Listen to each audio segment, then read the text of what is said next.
Nama saya Rizkika Kartadinata Syahad, nomor induk mahasiswa 32031111007, kelas reguler E, jurusan Pendidikan Pancasila dan Kewarganegaraan, Fakultas Ilmu Sosial, Universitas Negeri Medan. Puji syukur saya ucapkan kepada Allah Subhanahu wa Ta'ala atas berkat dan rahmat berupa kesempatan dan ilmu pengetahuan sehingga saya dapat menyelesaikan tugas proyek yang berjudul Pengaruh Hukum Internasional dalam Pembentukan Hukum di Indonesia. Saya ucapkan terima kasih juga kepada Bapak Arif Wahyudi SHMH selaku dosen pengampu mata kuliah Pengantar Hukum Indonesia yang telah memberikan saya arahan dan kesempatan sehingga saya dapat menyelesaikan tugas proyek Pengaruh Hukum Internasional terhadap pembentukan hukum di Indonesia. Terlebih dahulu, saya akan menyampaikan keterkaitan antara tugas mini riset, rekayasa ide, dan proyek saya. Di mana pada mini riset, saya melakukan penelitian dengan jenis penelitian kualitatif yang bersifat deskriptif dengan menggambarkan secara teoritis yang berhubungan dengan pengaruh hukum internasional dalam pembentukan hukum di Indonesia. Penelitian ini dimulai dengan pengumpulan data yang berhubungan dengan pengaruh hukum internasional dalam pembentukan hukum di Indonesia, lalu menyusun, mengklasifikasi, dan menganalisisnya, sehingga diperoleh gambaran yang jelas tentang pengaruh hukum internasional dalam pembentukan hukum di Indonesia. Adapun teknik pengumpulan data yang saya gunakan yaitu penelitian kepustakaan atau library research. Dalam hal ini, penulis membaca beberapa literatur berupa buku-buku ilmiah, peraturan perundang-undangan, artikel jurnal, dan sumber-sumber teoritis lainnya yang berhubungan dengan hukum internasional dan hukum nasional. Berikutnya, pada tugas rekayasa ide, saya mengemukakan beberapa faktor yang menjadi penyebab adanya pengaruh dari hukum internasional terhadap pembentukan hukum di Indonesia berdasarkan dari kerangka teori yang saya gunakan pada tugas mini riset. Dan dalam tugas rekayasa ide ini, saya juga memberikan solusi dan upaya untuk meningkatkan pemahaman masyarakat digital terkait pengaruh hukum internasional dalam pembentukan hukum di Indonesia berdasarkan hasil analisis yang telah saya lakukan pada mini riset.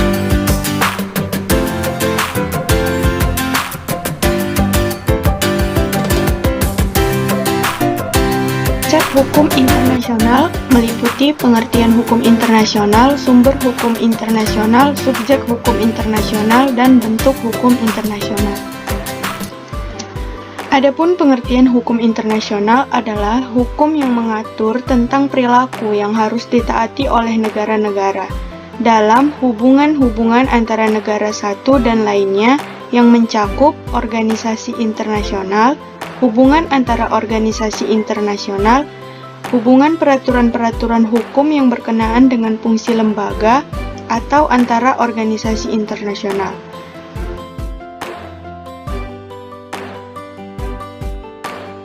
Sumber hukum internasional merupakan dasar kekuatan mengikatnya hukum internasional. Pada dasarnya, sumber hukum ini terbagi menjadi dua, yakni sumber hukum formal dan sumber hukum material.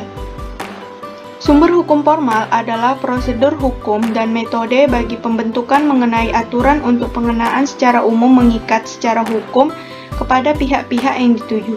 Sumber hukum formal dalam hukum internasional ditegaskan dalam Statuta Mahkamah Internasional pada pasal 38 ayat 1 yang dipakai oleh mahkamah dalam mengadili perkara perjanjian internasional, kebiasaan internasional, prinsip hukum umum, keputusan pengadilan, dan pendapat para sarjana terkemuka. Sedangkan sumber hukum material adalah materi-materi atau bahan-bahan yang membentuk atau melahirkan kaidah atau norma tersebut, sampai hukum tersebut mempunyai kekuatan untuk mengikat. Subjek hukum internasional. Subjek hukum internasional yaitu pendukung hak dan kewajiban menurut hukum internasional. Adapun yang menjadi subjek hukum internasional menurut Mokhtar Kusumaatmadja terdiri dari pertama negara, yang kedua tahta suci, ketiga palang merah internasional, keempat organisasi internasional, kelima orang perorangan atau individu, dan pemberontakan atau pihak dalam sengketa. Yang pertama, negara. Negara merupakan subjek hukum internasional dalam arti yang klasik, karena semenjak lahirnya hukum internasional, negara sudah diakui sebagai subjek hukum internasional. Yang kedua, tahta suci atau dinamakan juga sebagai Vatikan, merupakan subjek hukum internasional yang sudah ada sejak dahulu mengiringi negara. Hal tersebut merupakan peninggalan atau kelanjutan sejarah sejak zaman dahulu. Ketiga, Palang Merah Internasional.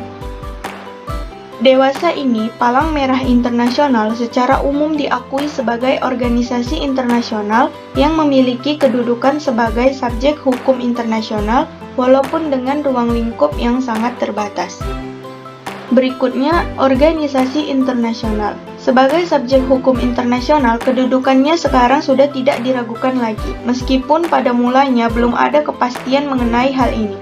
Organisasi internasional seperti Perserikatan Bangsa-Bangsa atau PBB, Organisasi Buruh Internasional atau International Labour Organization atau ILO mempunyai hak-hak dan kewajiban yang ditetapkan dalam konvensi-konvensi internasional yang merupakan anggaran dasarnya. Dan orang perorangan atau individu diakui sebagai subjek hukum internasional karena individu diberikan hak untuk menuntut di pengadilan internasional berdasarkan konvensi atau perjanjian internasional.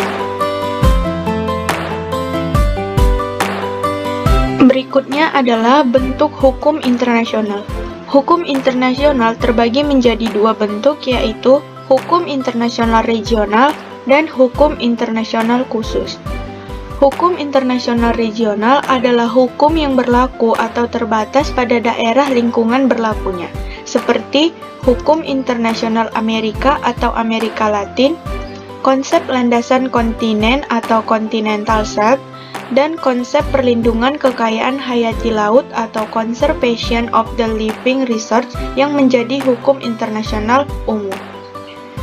Sedangkan hukum internasional khusus dalam bentuk kaidah yang khusus berlaku bagi negara-negara tertentu seperti Konvensi Eropa mengenai HAM sebagai cerminan keadaan, kebutuhan, taraf perkembangan, dan tingkat integritas yang berbeda-beda.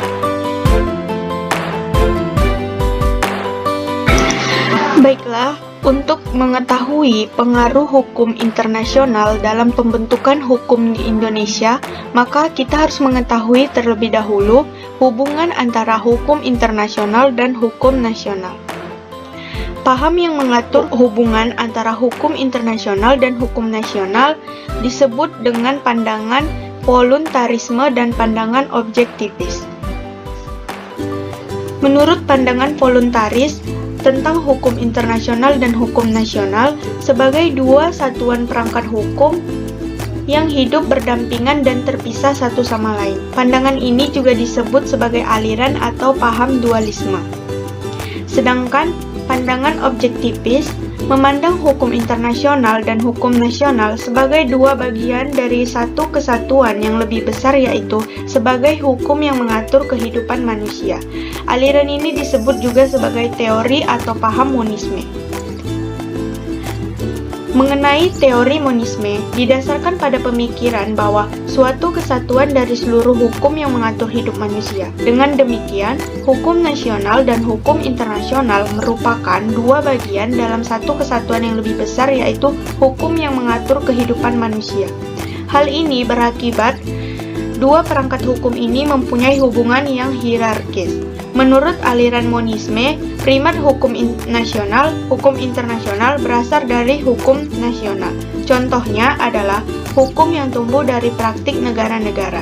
Karena hukum internasional berasal atau bersumber dari hukum nasional, maka hukum nasional kedudukannya lebih tinggi dari hukum internasional.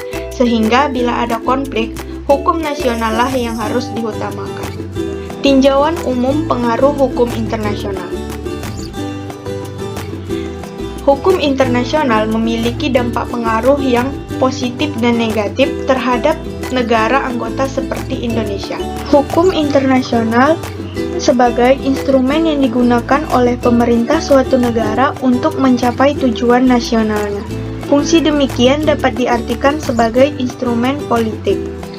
Hukum internasional dijadikan sebagai instrumen politik pada hakikatnya akan diakomodasikan dalam produk hukum, yaitu peraturan perundang-undangan. Fungsi sebagai instrumen politik di sini adalah sebagai alat pengubah masyarakat. Dengan hukum internasional dijadikan sebagai saran politik yang diharapkan masyarakat dapat berubah. Maka, hasil analisis pengaruh hukum internasional dalam pembentukan hukum di Indonesia dalam membangun relasi dengan hubungan internasional memiliki pengaruh yang positif dan negatif terhadap pembentukan hukum di Indonesia atau hukum nasional.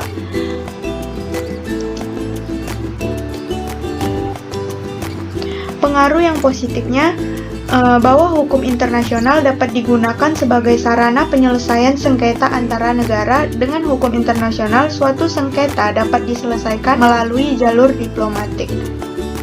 Yang kedua, hukum internasional sebagai suatu perangkat ketentuan dan asas yang efektif yang hidup di masyarakat karenanya mempunyai hubungan yang efektif dengan ketentuan atau bidang hukum lainnya. Di antaranya yang paling penting ialah ketentuan hukum yang mengatur kehidupan manusia dalam lingkungan kebangsaannya masing-masing yang dikenal dengan hukum nasional. Sedangkan pengaruh negatif dari hukum internasional adalah negara berkembang seperti Indonesia akan mengalami tekanan oleh negara-negara maju. Sehingga Indonesia akan mengalami terbatasnya ruang gerak pemerintah dalam mengambil kebijakan yang harus mengikuti dan selaras dengan kebijakan internasional. Selain itu, negara maju juga sering menggunakan dalih ketentuan hukum internasional untuk menekan Indonesia. Hal tersebut digunakan oleh dunia internasional dalam mengoptimalkan hukum internasional terhadap Indonesia agar menuruti kehendaknya. Pengaruh negatif berikutnya, banyak produk hukum Indonesia atau peraturan perundang-undangan yang dipengaruhi karena tekanan negara maju. Pemerintah Indonesia untuk membentuk hukum nasional atau undang-undang harus selaras atau senapas dengan konvensi. Dari pengaruh positif dan pengaruh negatif tersebut, maka adapun dampak permasalahan yang terjadi akibat pengaruh negatif hukum internasional adalah yang pertama, hukum internasional dapat digunakan oleh dunia internasional dalam mengoptimalkan hukum internasional terhadap Indonesia agar menuruti kehendaknya. Maka Indonesia akan terkekang dan tidak bebas dalam membuat peraturan yang digunakan dalam membangun negaranya. Yang kedua, pemerintah Indonesia untuk membentuk hukum nasional atau undang-undang harus selaras atau senapas dengan konvensi. Contohnya adalah Undang-Undang Nomor 6 Tahun 1996 tentang Perairan Indonesia. Undang-Undang Nomor 9 Tahun 2008 tentang penggunaan bahan kimia dan larangan penggunaan bahan kimia sebagai senjata kimia.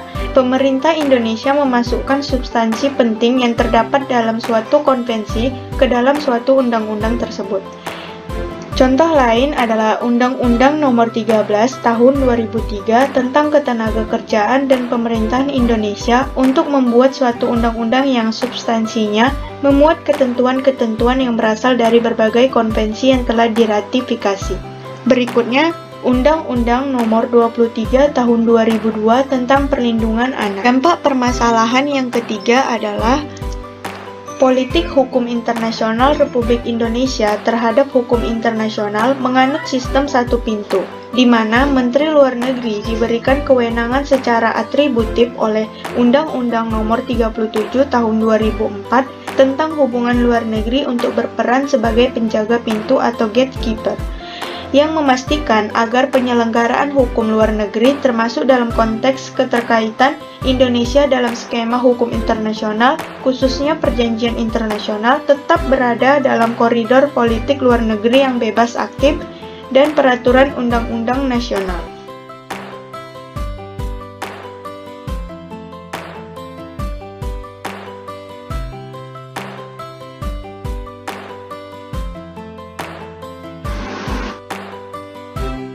Berdasarkan permasalahan atau dampak yang telah dikemukakan tadi, adapun solusi yang dapat ditawarkan sebagai berikut. Pelaksanaan hukum di Indonesia pada prinsipnya mengakui supremasi hukum internasional, tetapi tidak berarti bahwa kita begitu saja menerima hukum internasional. Sikap kita terhadap hukum internasional ditentukan oleh kesadaran dan kedudukan kita dalam masyarakat internasional yang sedang berkembang. Maka, sangat penting berkolaborasi dalam setiap proses penyusunan dan pembahasan suatu rancangan undang-undang, guna menjaga agar setiap tekanan internasional dalam proses legislasi dapat tetap berada dalam koridor politik luar negeri yang bebas aktif, serta sistem dan hierarki hukum nasional.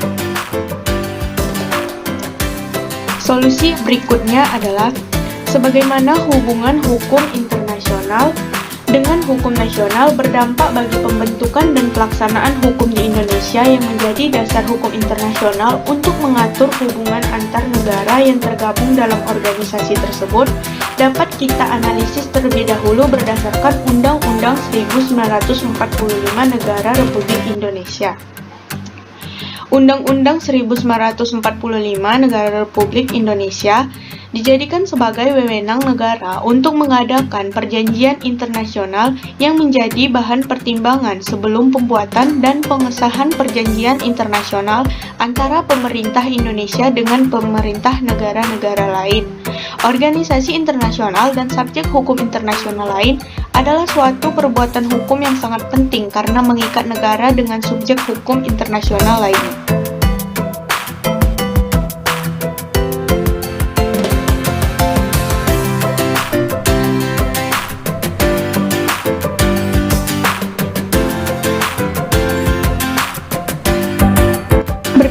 Wawasan yang telah kita ketahui tadi terkait pengaruh hukum internasional dalam pembentukan hukum di Indonesia, maka dapat ditarik kesimpulan bahwa pengaruh positif hukum internasional dalam pembentukan hukum di Indonesia dapat digunakan sebagai sarana penyelesaian sengketa antara negara melalui jalur diplomatik.